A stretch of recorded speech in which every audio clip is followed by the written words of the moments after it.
और जो मैंने इस बुक से सीखा वो है dangers of not having enough money. Rajat Gupta Kolkata के एक चौल में पैदा हुए थे और उनकी परवरिश एक अनाथ आश्रम में हुई थी। उन्होंने अपने करियर में जो भी अचीव किया वो एक सपने से कम नहीं है। जब वो 40 साल के थे तो वो मैकेंजी कंपनी के सीईओ थे, जो पूरी दुनिया की सबसे प्रेस्टिजियस कंसल्टिंग कंपनी है। वहां से रिटायर होने के बाद उन्होंने यूनाइटेड नेशन और वर्ल्ड इकोनॉमिक्स फोरम जैसे इंटरनेशनल कंपनीज में भी काम किया और साथ ही साथ उन्होंने बिल गेट्स के साथ काफी चैरिटेबल वाली काम भी किया और वो बहुत सारे पब्लिक कंपनीज के वो बोर्ड ऑफ डायरेक्टर भी थे। यानी रजत एक चौल में पैदा हुए थे और वहां से उन्होंने बहुत स्ट्रगल किया और उन्हें काफी सक्सेस भी मिला, जिससे वो one of the most successful businessman के लिस्ट में आ गए थे। 2008 में उनकी नेट वर्थ थी $100 मिलियन। अगर $100 मिलियन को अगर हम 5% एनुअली एज्यूम करें तो हर घंटे रजत $600 से भी ज्यादा कमा सकते थे, यानी 40,000 रुपए से भी ज्यादा हर घंटे। उसे आप मल्टीप्लाई कर सकते हो 24 घंटे से और 24 घंटे को आप मल्टीप्लाई कर सकते हो 7 से, तो आपको उनका वीकली इनकम पता चल जाएगा, जो बहुत ही ज्यादा है। और वो अगर चाहते तो बहुत ज्यादा पैसे कमा भी सकते थे बिना कुछ करे, लेकिन उन्होंने एक गलती की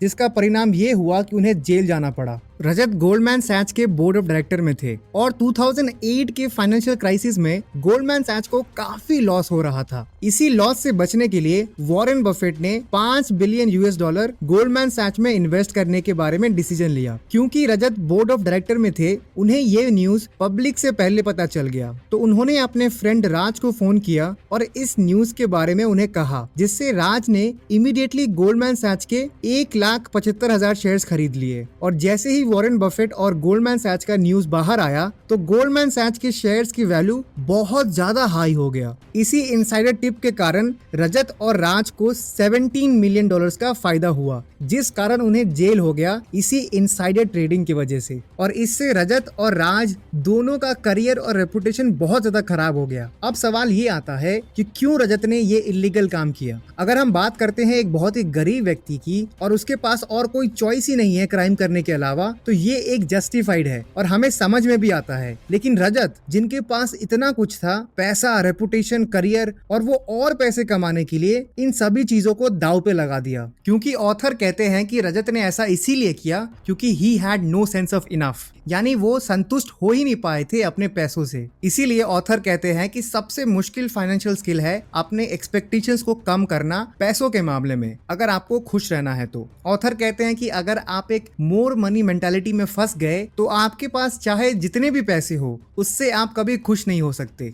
सोशल कंपैरिजन ही सबसे बड़ा प्रॉब्लम है यहाँ। रिसेंटली आईपीएल ऑक्शंस हुए, तो मान लेते हैं कि अगर एक नए प्लेयर किसी टीम में आता है 2 करोड़ रुपए के कॉन्ट्रैक्ट से और उसी टीम में सबसे महंगा प्लेयर की प्राइस रही है 15 करोड़ रुपए, तो वो अगर अपने आप को कंपेयर करने लगे सबसे महंगे प्लेयर से, तो हो सकता है कि उसका परफॉर्मेंस पे वो असर पड़ सकता है और वो इसी माइंडसेट की वजह से कभी खुश नहीं रह पाएगा।